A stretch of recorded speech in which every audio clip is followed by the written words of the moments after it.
fine. Technical difficulties on my part. This is what happens when he leaves me to start the show. I just do the hosting. I don't do the introductions. How are you anyway? It's good to have you on the show. How are you? Thank you. Thank you. Great. Thank you for hosting me. I'm honored. He is coming, I promise you. You're not stuck with me on your own. I am coming. Maybe one of Dom jokes or I don't. Yeah. There we go. Here. 1 second. You talk. I've got to sort my mum out. I should just get to the side. Okay. Right. Hello, mate. How are you? Great, Dom. Glad to be here. It's an honor. Good, lad. We're just going to touch on a few things of the season, and the wife's written down a lot of stats and goals and whatever, so she's going to go through all that. So what we're going to do is we finished 12th this season. No, we didn't. We actually finished 13th. What I would say, does Steve Bruce deserve his accolade for getting us into that place, or would you say the players played the part as well? I believe it's the start from the transfer window in the winter, when we bring Willock and a loan. I think after bringing Willock, I think maybe he bring his some luck. We win that game, if you remember the Southampton game under the rain, with 9 players, and we win 3-2. That was an amazing game, and I believe that that time deeply in my heart that we are not getting regulation after winning that difficult game. And and I think maybe the draw goal against Tottenham by Willock in the last minutes, I think that was the start of and Saint Maximin, when he came back with Wilson together, and they were ready after the injury.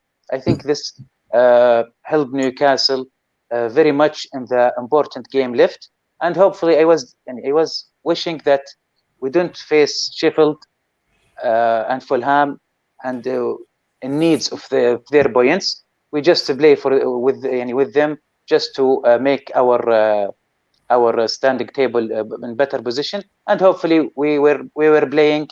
We are no pressure, and that's why I think we get the both game points. Yeah. See, I'll admit, I was thoroughly convinced we were going to stay in the bottom, like teetering on relegation, and I was convinced it was going to go to the last game of the season. And I also was convinced it was going to be Mitrovic that scored that sent us down. So I hold my hands up. I wasn't a firm believer we were going to stay up. We did leave it a little bit late in the day to stay up. But like you said, I think that was definitely the turning point for us. Willock came in. He seemed to fit in really well, I feel. He seemed to have pride in playing for us as well. And I don't know if you saw was it Instagram he put it on? His leaving message. Did you see that? So beautiful. And it's just a shame we couldn't keep. Do you think we should try and put a cheeky bid to have him in the transfer window, or do you think we've got no chance of getting him at all in the transfer? Actually, nobody expecting that Willock will do this much of effort, and the goals he scored. He didn't find even a place in Arsenal to play in the lineup, the starting lineup. So actually, as I read when he transferred, if you all remember, I think we are trying to getting Hamza Chaudhry from Leicester City, but I think Willock was the second or third choice. So nobody expect that Willock will do. Nobody expect that. So I believe because he did all the good for Newcastle, scored 7 by 7. Now he's equal in this matter with Alan Shearer, legend Alan Shearer. So I think, of course, it's like a company. Their hours go up and down. So of course, it makes sense that the price is not 20 million. It's maybe I think he deserves 30 million. Minimum. So I don't think Mike Ashley budget can pay that much at the moment, especially that with all the expenses of the cases in the court, unfortunately. But hopefully we can get him on a loan, or maybe he will he will end. Maybe he will have some fight with Arteta, or maybe Arteta will leave. It's good. Wow. Yeah, I think maybe, and still there is hope for Joe Willock to join Newcastle anytime. Nobody knows what the coming days bring. No, I mean, I was surprised by how many managers seem to have left or resigned, or whichever way, especially towards the last few weeks of the season. I mean, yeah, Bruce is still there. I mean, do you think there's going to be more that go before the season starts again? Or do you think Bruce will go before the season starts? Or do you think we're going to have him for another season? All the signals that proves that Steve Bruce is staying. So we have to deal with that, unfortunately. At least he controlled the last 7 games. He reached some fine lineup to start. The player understand him more. I think also, Jacob Murphy and Matt Ritchie, they are playing in the right and left back, which they are not their actual positions, but they help him in his let's call it his tactic. Brucey ball, it's lovingly referred Brucey to. ball, yeah, everybody thinks Brucey ball. Do you think the argument there with Matt Ritchie and the mole leaking training ground, do you think that was a turning point for Bruce? Do you think he suddenly thought, do you know what, I need to get the best out of the players, I need to start managing them? Do you think it was a turning point for him? That's the mole story. I think and somehow helps the team in positive way. Nobody say that, but I think it was opportunity to express all the or to maybe there was some explosion, emotion explosion from the players. I think most of the players, they were happy that the mole and the news from Craig Hope, it's spelled out. So their message, the player, it's not just the mole, it was all the player message. And I think this helped the player to get out of their chest from what happened. Also, on other side, on Bruce's side, I kind of like his statement. He said, I'm dealing with more than 30 men. And of course, this has happened all the season, all teams in the world. So this is normal, what happened. So I think that's helped the team in somehow to make to open. It's like two sides have some fights. Sometimes after the fight, the people get along somehow. Yeah. No, definitely. Dom said he wanted to review the last game. Unfortunately, I missed the last game because I was at work. So that'll be something for you to do, and I'll just put in my little 2 cents worth. Looking at Fulham, I felt it was a hard-fought game, and it was two teams that wanted to win the game. And in doing that, it seemed a bit slow in the way that they looked like they were cancelling each other out at one point. But we had the goals come in 2-0. Did you enjoy the game, and was it a fair result? To be honest, I didn't catch the game either. I was in with Steve Ray studio and Matchday Live in the second half to join the last Matchday Live in the season. But I saw some footage, some the goals and the other news about the game. But for me, I wasn't that I expected a win, because usually Sheffield players and Fulham players, they are thinking about their future. They are gonna be sailed to another club in the Premier League, or they are going to Championship. So I think no point to prove, or no need to play hard. So it was expected, maybe. Yeah, it was expected results. So no surprise, and thank God that this game wasn't important. Yeah. After all. Yeah. Do you think either of them two will bounce back up, or do you think they'll stay in the Championship for a little bit before they come back? For Fulham? Yeah. I saw interview about Prince Abdullah, owner of Sheffield United. He talked about point regarding Sheffield. He expected that the club of Sheffield will be regulated, and I think this work on Fulham and West Bromwich Albion. Usually the parachute payment system, it will help the player, help the teams to get back to the Premier League. We see this Norwich and the other teams. I think two. I think Bournemouth didn't came out. What's happened? What explained the Prince? He said the money from the tickets and financial issues with the championship teams, it affect the budget of the whole team in championship. So they are not good. They are not very good in their developing their squad.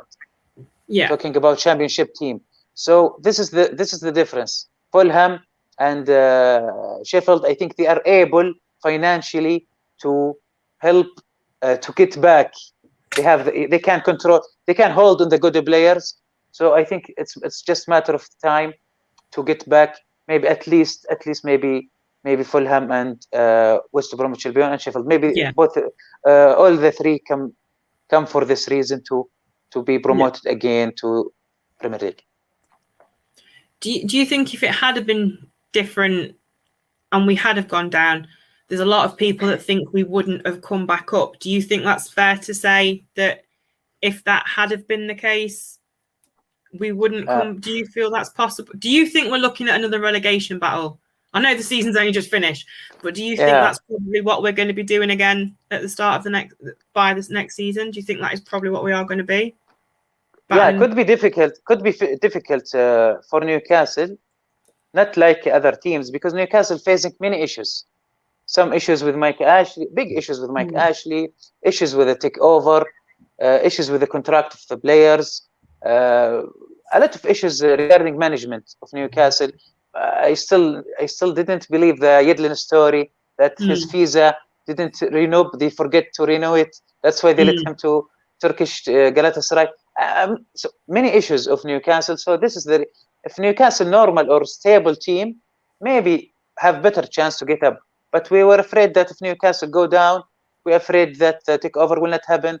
The issues with the players, the issues with the Steve Bruce. So many issues. It's very hard. You can't. If you look everywhere, you will find issues. So this will not be a help Newcastle.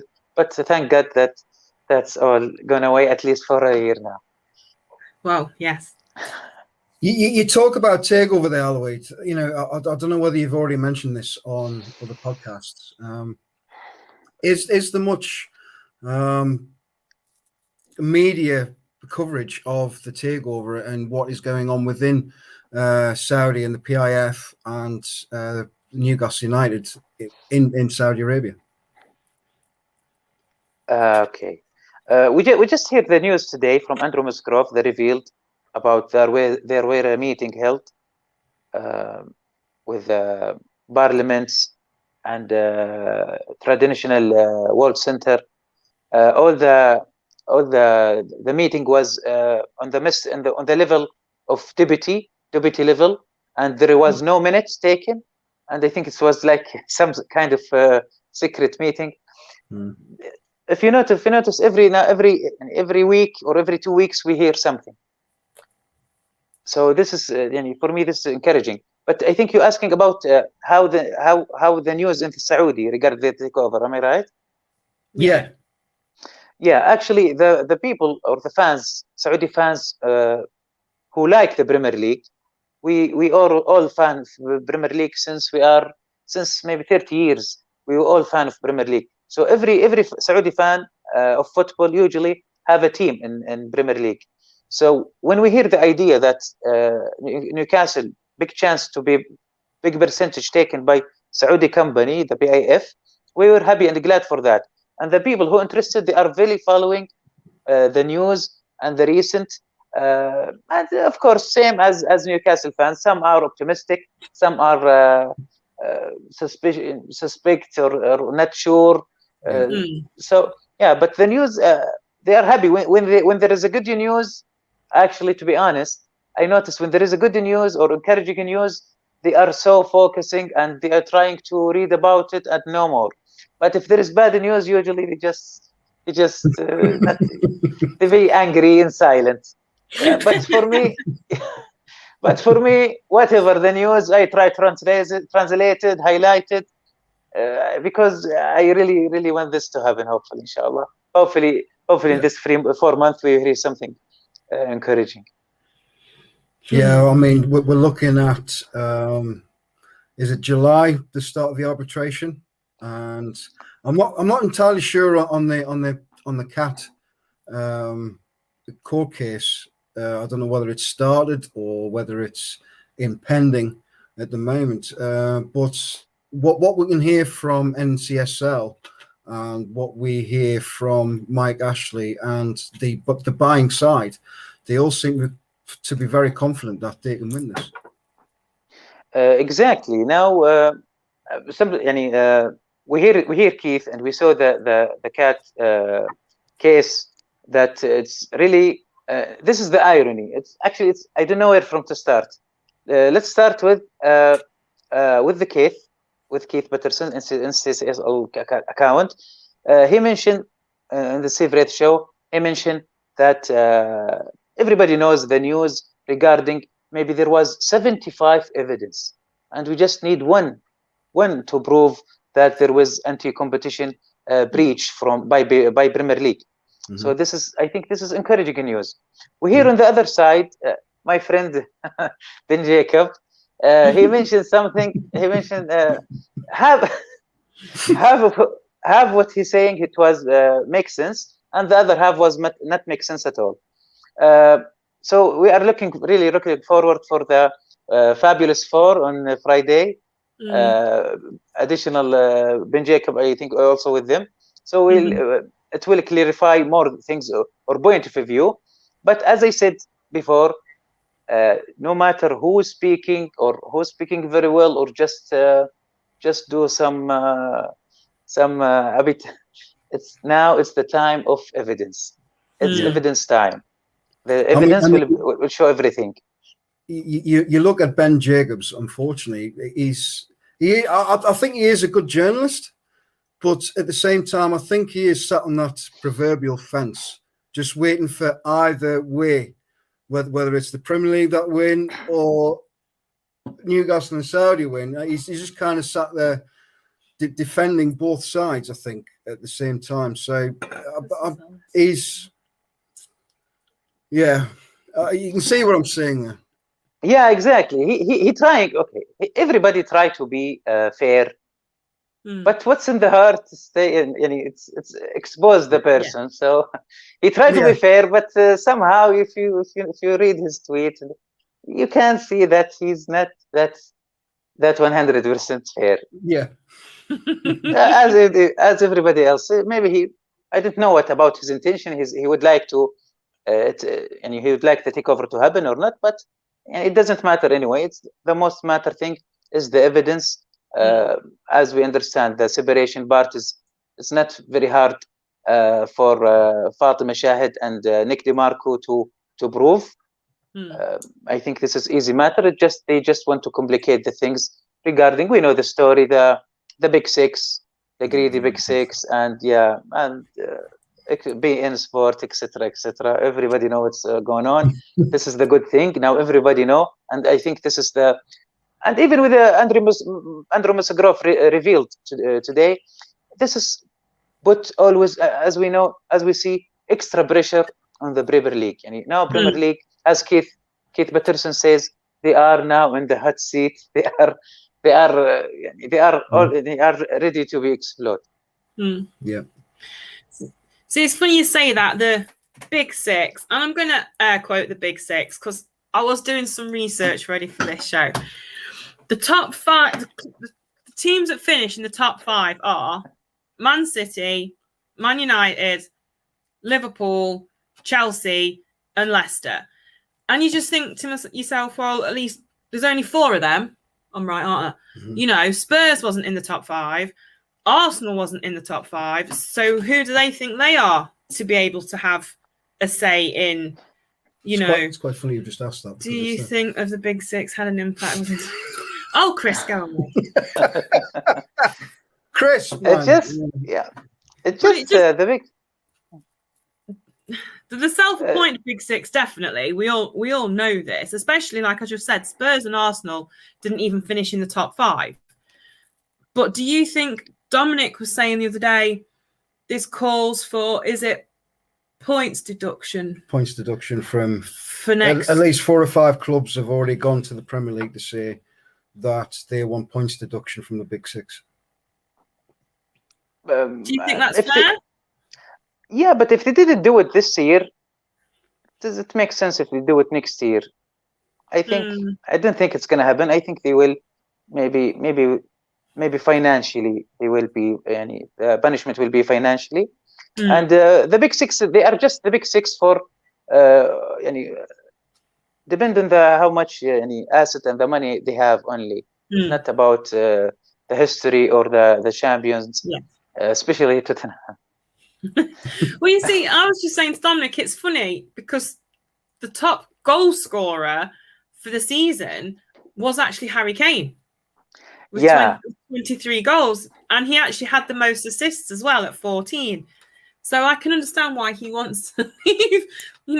He's a top goal scorer. He's done the most assists for the season, and they've won no trophies. They've not won anything. Do you it's like you said, it isn't about the history or the fan base. They have self-appointed themselves because they think, is it because of how much revenue they bring in? Like, everybody knows Man United is just loved everywhere. I mean, you go into Derby Town Centre, you see more Man U shirts than anything else.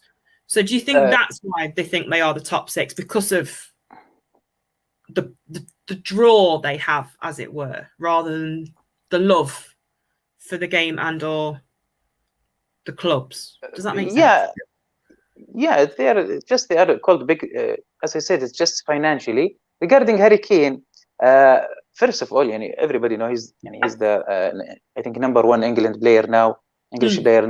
But I believe somehow now. First of all, he reached the mature level in football. He's so mature in football in this age. I think he's 27. I think now, or 28. This is maturity in the football. So I think this is first reason. Second reason, I think Mourinho helped him to be the best scorer and to best as a player to have assists, because the way of Tottenham play this season with Mourinho like the counter attack, focus on defense plans.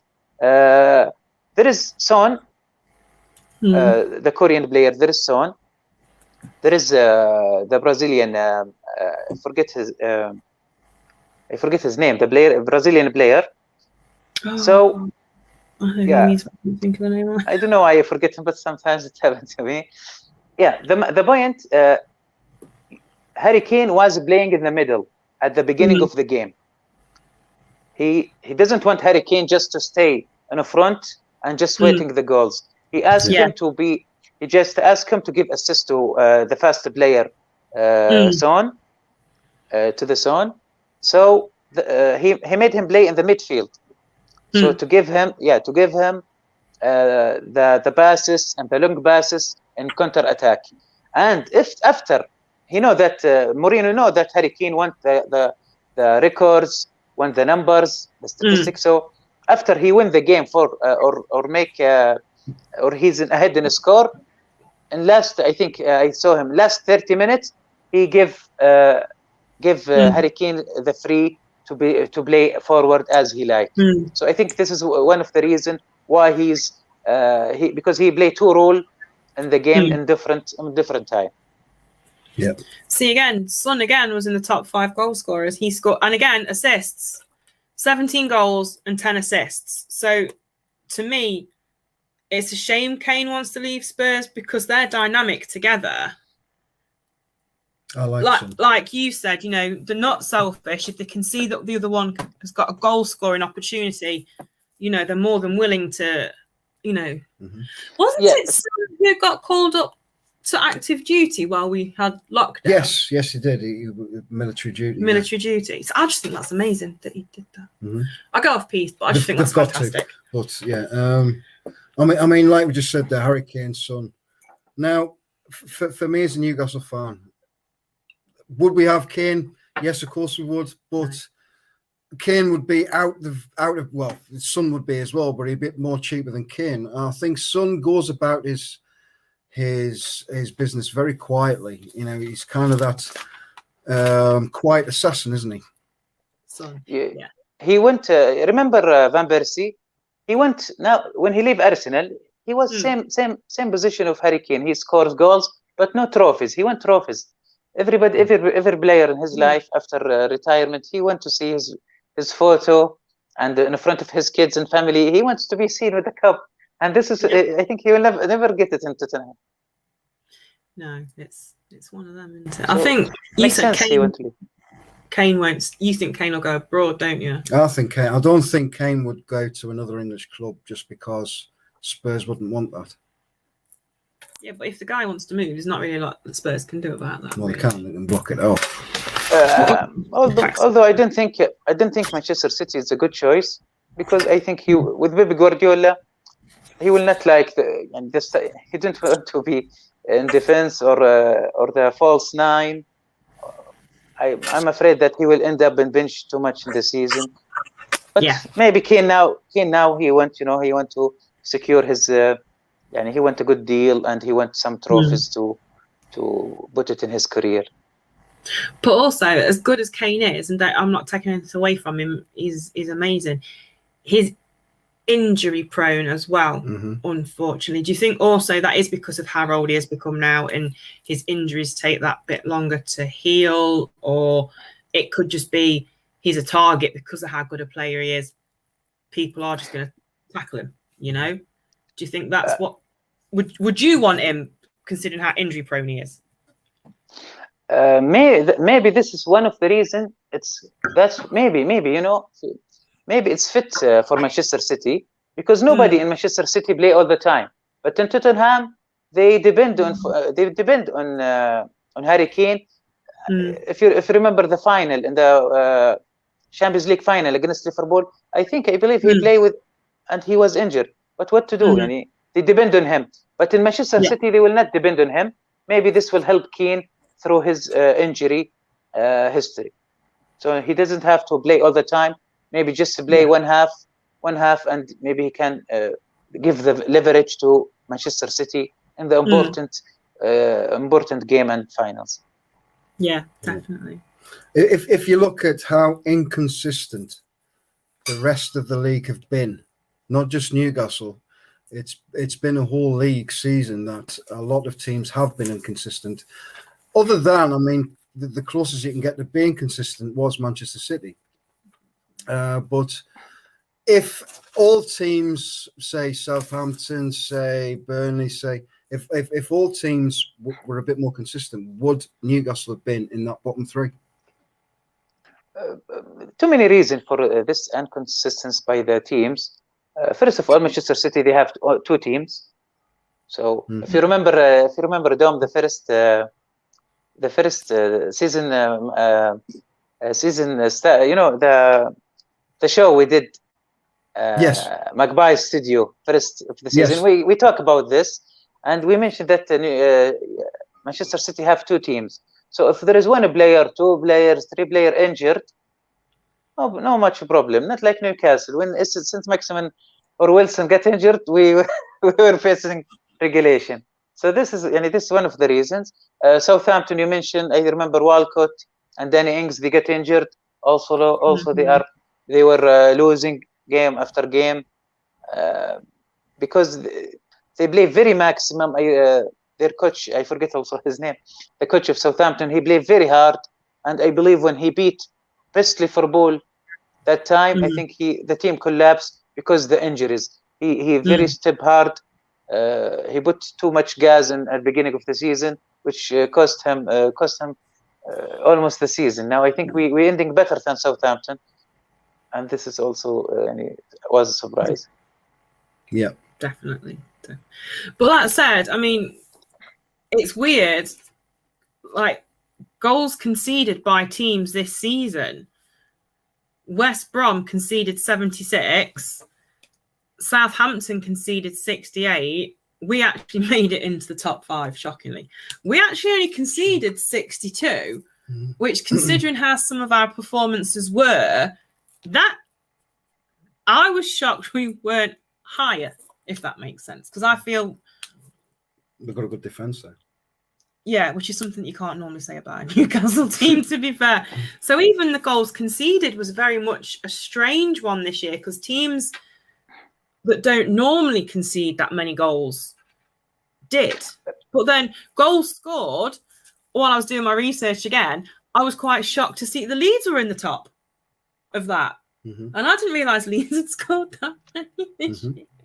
So it was a very weird. But they've played the way that we would like to play, Leeds. But again, Leeds had something to prove as well.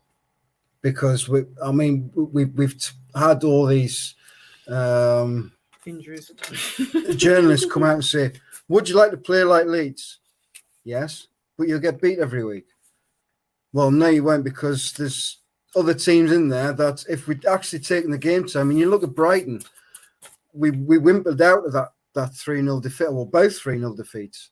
We whimpered out of it. And if we pressurised them, we would have won them games and scored goals. But unfortunately, Steve Bruce was just so defensive-minded, where he just gives other teams the ball and says, come at us. Our mindset is, and I've said this to you for years, if it's a team that's of the same calibre or less than us, we don't seem to try, because we think, we can win this. And the prime example was the Sheffield United game when we lost. I mean, Dominic will tell you my history in football is a bit up and down. I actually started as a Derby fan, and we went to watch Derby play. Me and my friend went to watch Derby play at Palace, and that was the first game Palace won all season, to beat Derby 4-0. So here we are. Newcastle's about to play Sheffield United.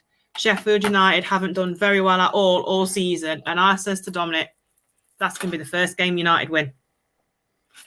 You jinxed us, and I was like, no, because that's just the way it is sometimes, I feel. And do you feel, and Dom's right, for teams like your Sheffield Uniteds and that, do you think Bruce would much rather go for an easy game because he thinks it's an automatic game he can win? They've not won all season. We don't need to try. Do you think that's what Bruce did quite a lot in the season? He just, I don't know, didn't bother for some games that were important. You can't, for Steve Bruce, you can't, maybe now I don't know how old is he, I think he's 60. You can't he can't just change his style or what he learned, because when we see in all teams, Hull City, Sunderland, all the teams he managed, Steve Bruce, he play almost the same. Focus on defense, just to play on some opportunities to score goals. Also, Bielsa play always this way. When you mentioned Leeds, the way they play, as Dom said, they are just play forward. And I think first game in the season, Fulham, I remember Leeds against Liverpool, it was 4-3. And for me, it was first time for me to see Leeds from a while. And I was amazed by this team. And right away, I said, this team, he will stay in the Premier League. And that's what happened. I think he's the end 9, I think, or 10, I'm not sure. Of course, and if you notice the quality of the players, of Newcastle, I think it's better than Leeds. But it depends the way how to play. Steve Bruce's main goal for this season, and there is, I'm give some slack for Steve Bruce, because Newcastle, they are thinking, the takeover, I think they affect whole city of Newcastle, the players, Ashley, everybody. So everybody, and even the players, maybe some players doesn't want to take over. You don't know.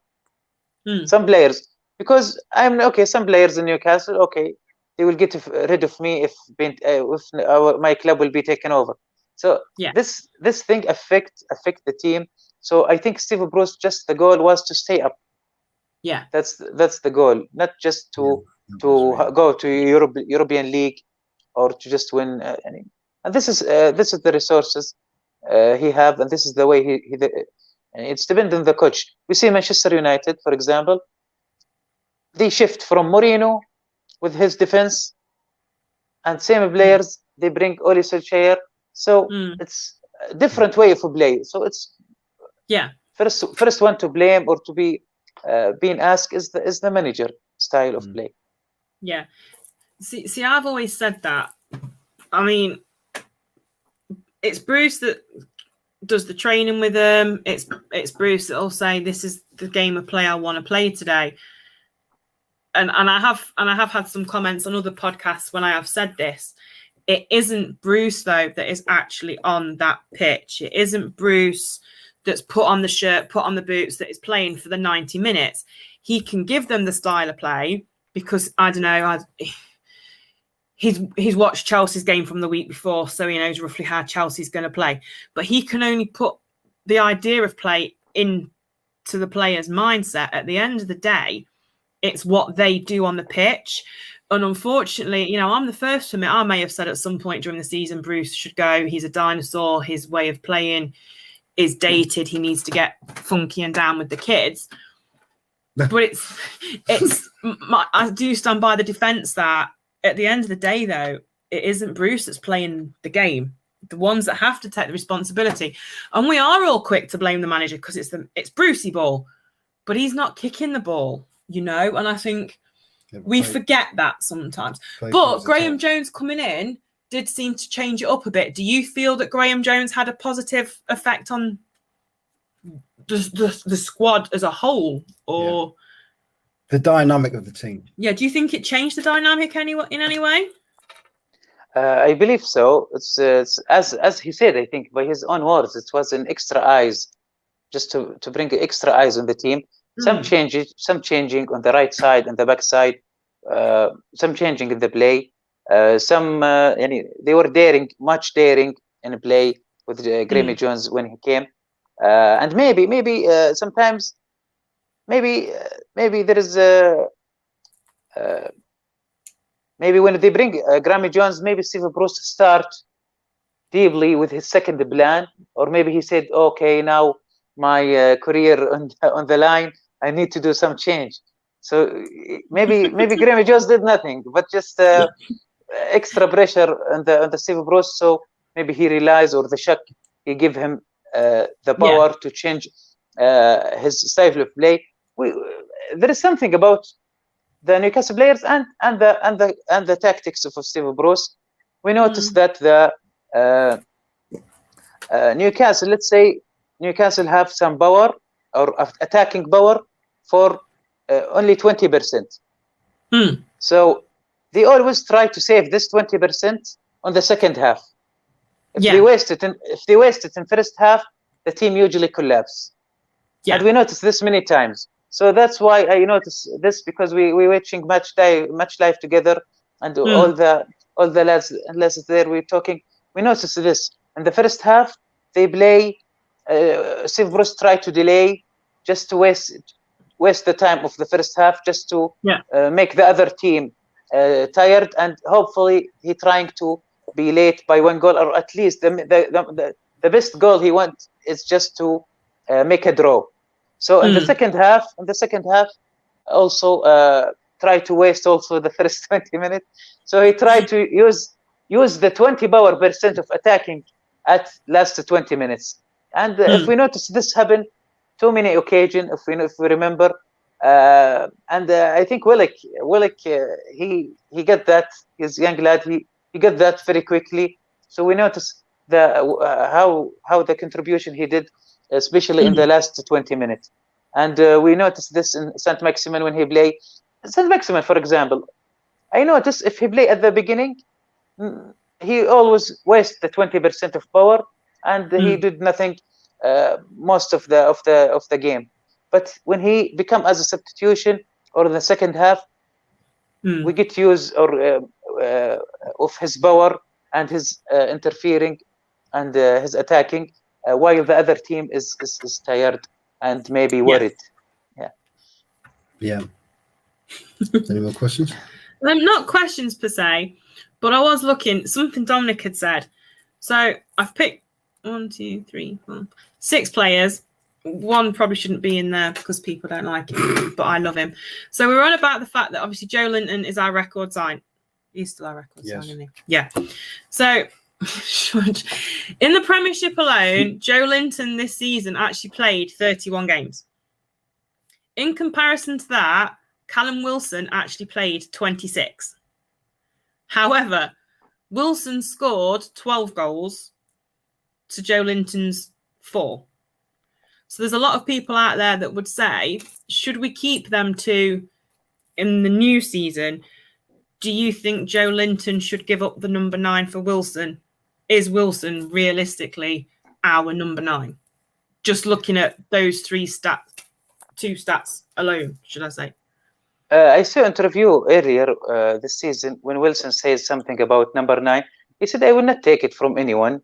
This is not my thing. Even if he's number 9, as everybody know, he will not take the shirt of number 9 from a player. Maybe if Joe Linton leave,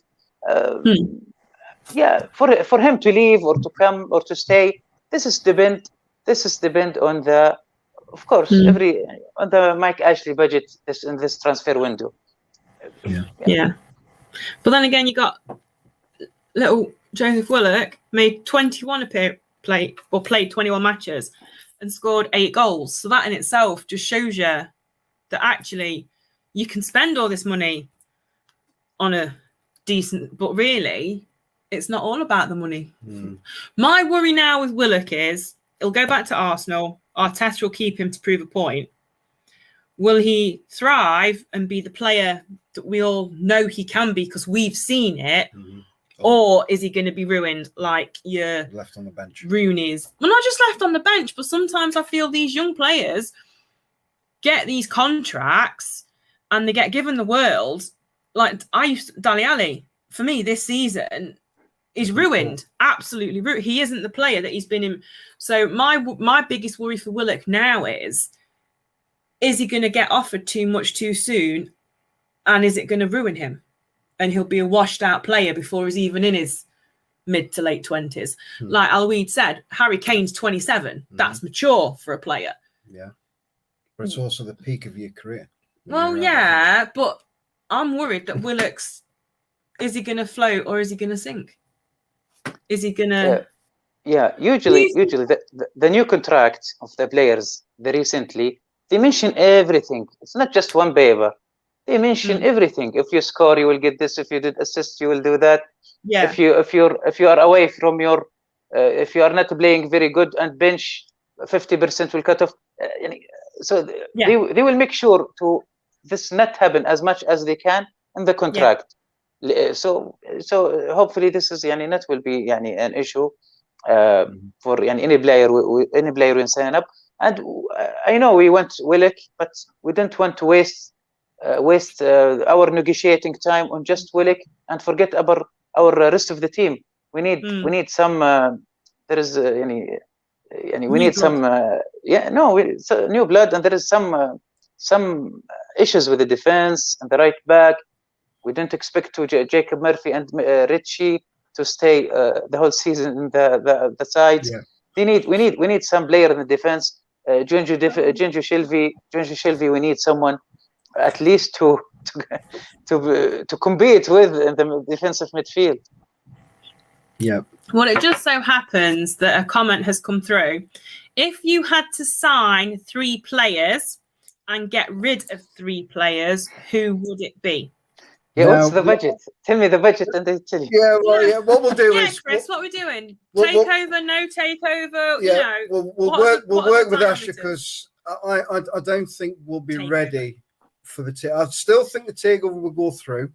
I'm still 100% that will happen. I think you're delusional. But it'll not be through quick enough for the summer window. So we're saying we're doing a Mike Ashley budget. We'll be working with Mike Ashley for the start of the season. So we're buying Sports Direct, we're selling House of Fraser, we're selling flannel. Over to you, Alwaleed. Sorry. We need defensive, good defender. Because as we see every game, different defender. Sometimes Crafter, sometimes Leslie, Kieran Clark, Domet. Sometimes too much changing. So we need someone strong to at least be stable. Ferdinand as well. We need left back, because I want Richie to play in the midfield, not just in the left back, because his cross is amazing. Jacob Murphy and Richie, they are good in crossing, but because they are playing with much defensive role, we are not getting the best of them on the attacking.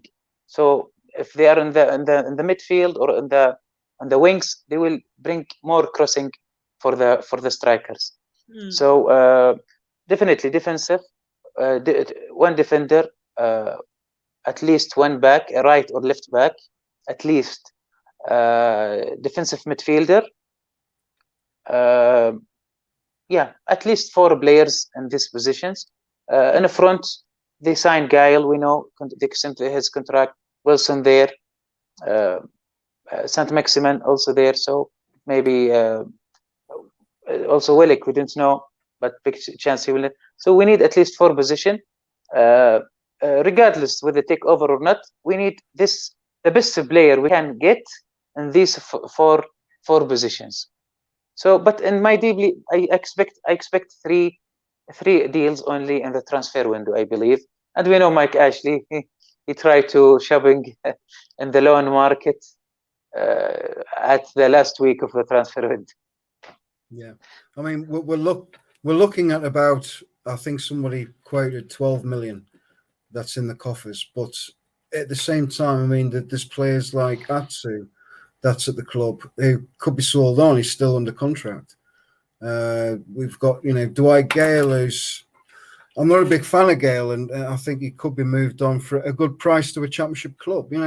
You've got to build on what you can spend at the same time. So, bringing in the likes of Willock maybe on another loan and with an option to buy at the end of the season would work. And I think it would work with Arsenal if they get, the price that's maybe a little higher than what they quote.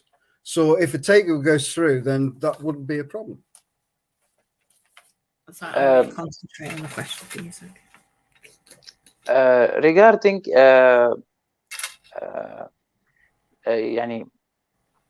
if the takeover happen, I wish if there is I wish if someone expert like Ramos to play in Newcastle, and of course I wish if we have like Harry Kane, and I wish if also we need someone like Shaqiri in Liverpool, someone can hold the ball and control the ball in the midfield, not just losing. Because I think if you notice the statistic, you will notice Newcastle is the worst team in keeping the ball or holding the ball.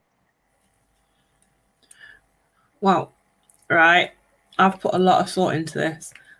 I can name players, but I'm not very good at positions. So, so I would sign Willock just because I think he's done amazing and I'd love to see him. And again, maybe on loan or whatever. I can't believe I'm about to say this name because, I'd like to see Jack Grealish in black and white. Controversial, I know, and he annoys me. He really does annoy me because his off-pitch antics shadow who he is as a player. But look at how many players we have had. Andy Carroll originally, when he was with us originally, and he had to live with Kevin Nolan because that's where he was bailed to because he'd been a bit naughty. So our players are renowned for naughties off the field, and he's actually not a bad player. No, he's not. He's a good player. And I hear he's on a free, so I don't see why we couldn't give Jesse Lingard a go. Sal, Shelby, just because I think Shelby forgets which way you're supposed to go up the pitch.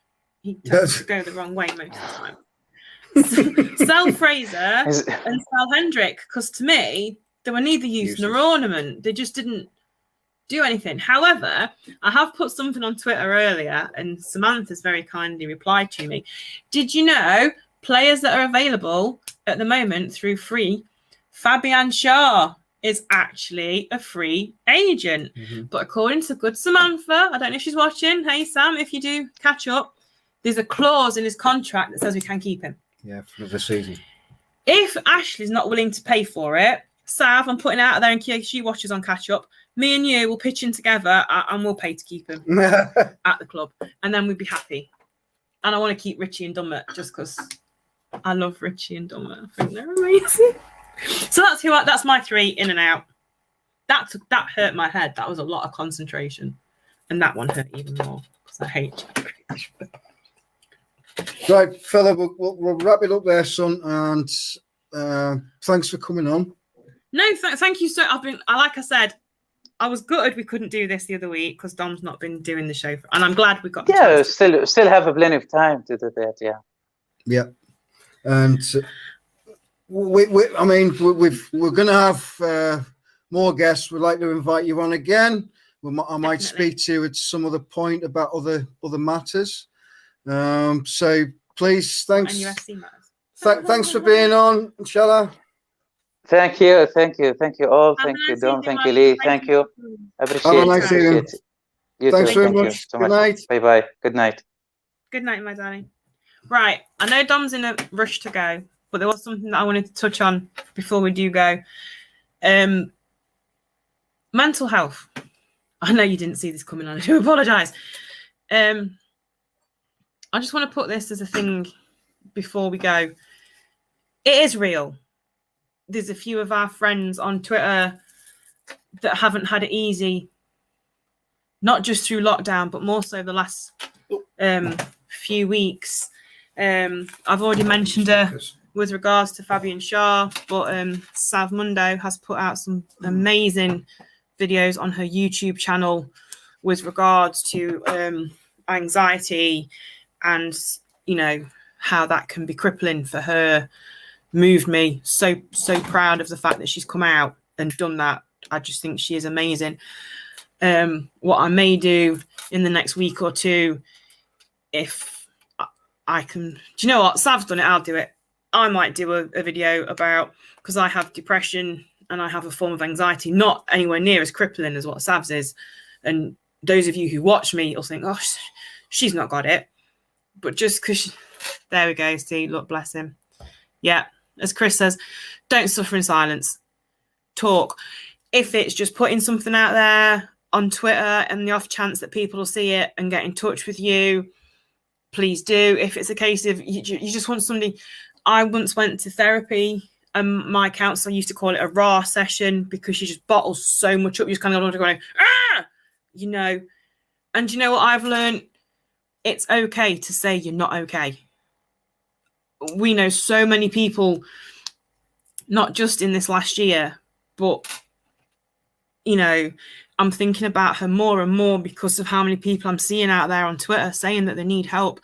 I lost a friend 7 years ago. She didn't mean to take her own life. It was a cry for help, but unfortunately, she wasn't helped in time. She's still very much thought of. Ironically, she was a Newcastle fan. She loved my old man.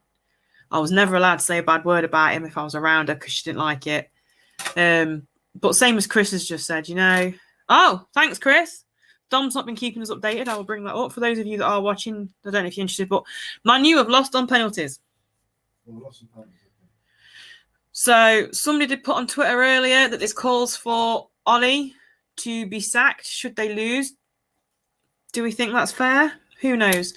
So I'm going to wrap it up because we are getting late. I didn't mean to waffle on, but I think in the next week or two, I am going to go and do a show on mental health because those of you who do watch us and support us and love us and follow us on Twitter will know that Dominic, my next show will be done from the north, is struggling, and as a result of this, his next show will be done from the northeast. It may be a Mr. and Mrs. Moore show, but we will not be sat next to each other. So unfortunately, you're not going to get the dodgy repartee that we seem to do so well at. He is going to stop with his mum for a bit because he needs to get away. And, this is what it is. If you just need to get away, you just need to get away. So he's going to be going up north. Because he's up north, he's going to get his accent back. Oh, the joys. The joys. But thank you all for putting up with us. Thank you again for Alwaleed. I don't know if you're watching after we've signed off, for coming and joining us tonight. Lovely to have had you on. Thank you, everybody, for watching the show. This was a very strange show for me. I'm used to doing my shows with Vix and doing quizzes and stuff like that. Who knows? Maybe the next couple of weeks I'll do one of them too, work permitting. But thank you all again. Have a nice evening, and we'll see you all again soon. So good night, everybody. I don't know where the thing is because Dom's left me and I don't know how to do the thing. So I want to say good night, but I can't because I can't find the thing. Bye, people. Yeah.